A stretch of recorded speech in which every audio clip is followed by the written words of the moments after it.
Hello বন্ধুরা, তো চলে এসেছি আজকে আর একটা নতুন রেসিপি নিয়ে।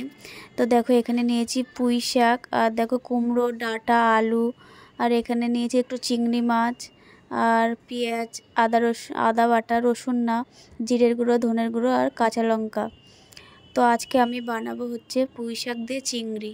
আর এটা খেতে কিন্তু দারুণ লাগে, আমার তো ফেভারিট একটা রেসিপি এটা। তো ভাবলাম সেটা তোমাদের সাথে শেয়ার করি আমি কিভাবে রান্না করি আর কি।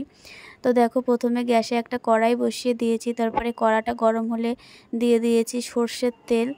আর এখানে দেখো আমি চিংড়ি মাছটা আগে লবণ আর হলুদ মাখিয়ে নেব। তো তোমরাও কিন্তু এইভাবে বাড়িতে একবার ট্রাই করতে পারো, আশা করছি তোমাদেরও ভালো লাগবে। তো দেখো প্রথমে আমি চিংড়ি মাছগুলো ভেজে নেব আর কি। আর চিংড়িগুলো কিন্তু খুব একটা ভাজলে হবে না, কারণ বেশি চিংড়ি মাছ ভাজলে চিট হয়ে যায়। তো হালকা করে ভেজে নেবে আর কি। তো আমি এই 2-3 মিনিট একটু চিংড়ি মাছটা ভেজে নিলাম। তারপরে দেখো বাটিতে তুলে নিলাম একটা বাটিতে। তারপরে সেই কড়াইয়ের ভিতরে আমি আর একটুখানি তেল দিয়ে দেবো আর কি।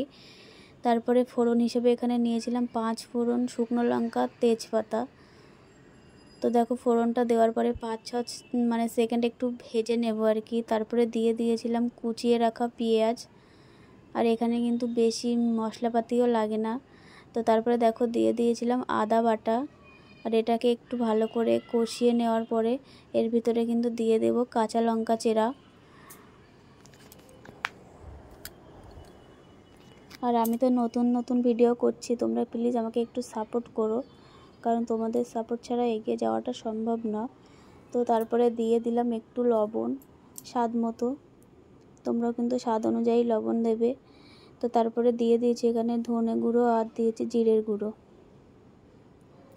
তো সব মশলাগুলো ভালো করে আগে কষিয়ে নেব। আর সামান্য একটু জলও দিয়ে দেব পাশ দিয়ে। এখানে কিন্তু আমি গরম জল ব্যবহার করেছি, ঠান্ডা জল ব্যবহার করিনি। তো তারপরে দেখো মশলাগুলো ভালো করে কষানোর পরে আবার দিয়ে দেব হলুদ গুঁড়ো। আর সত্যি কথা বলতে আমার না খুব ভালোই লাগে চিংড়ি মাছটা খেতে। আর তোমরা আমার কোনো মাছ না দিয়েও না, শুধু চিংড়ি মাছটা দেবে, আমি তাতেই খুশি। আমার অন্য কোনো মাছ খেতে খুব একটা ভালো লাগে না। তো তারপরে দেখো দিয়ে দিলাম কেটে রাখা কুমড়ো, পুঁই শাকের ডাঁটা, আলু আর কাঁঠালের দানা।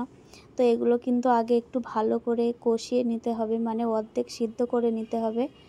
তো দেখো আমি কিন্তু এগুলো ঢেকে ঢেকে প্রায় সিদ্ধ করে নিয়েছি, 70% মতো আমি সিদ্ধ করে নিয়েছি।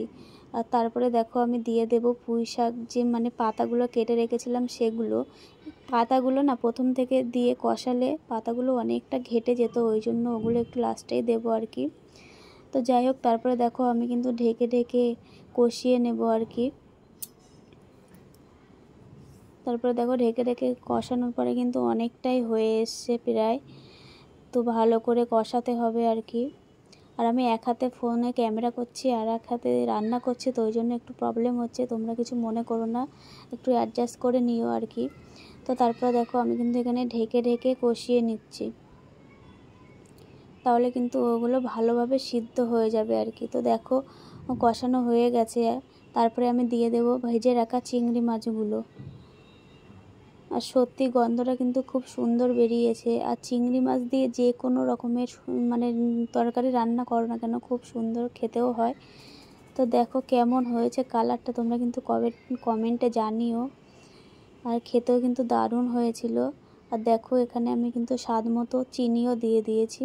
আর এমন এমন রেসিপি আছে না, সেগুলোতে চিনি না দিলে টেস্টটা ভালো আসে না। তো দেখো আমার কিন্তু রেডি হয়ে গেছে পুঁই শাক দিয়ে চিংড়ি মাছ। তো কেমন লাগলো তোমরা কিন্তু কমেন্টে অবশ্যই জানিও। আর ভালো লাগলে একটা লাইক করো, আর চ্যানেলটা সাবস্ক্রাইব করে পাশে থেকো।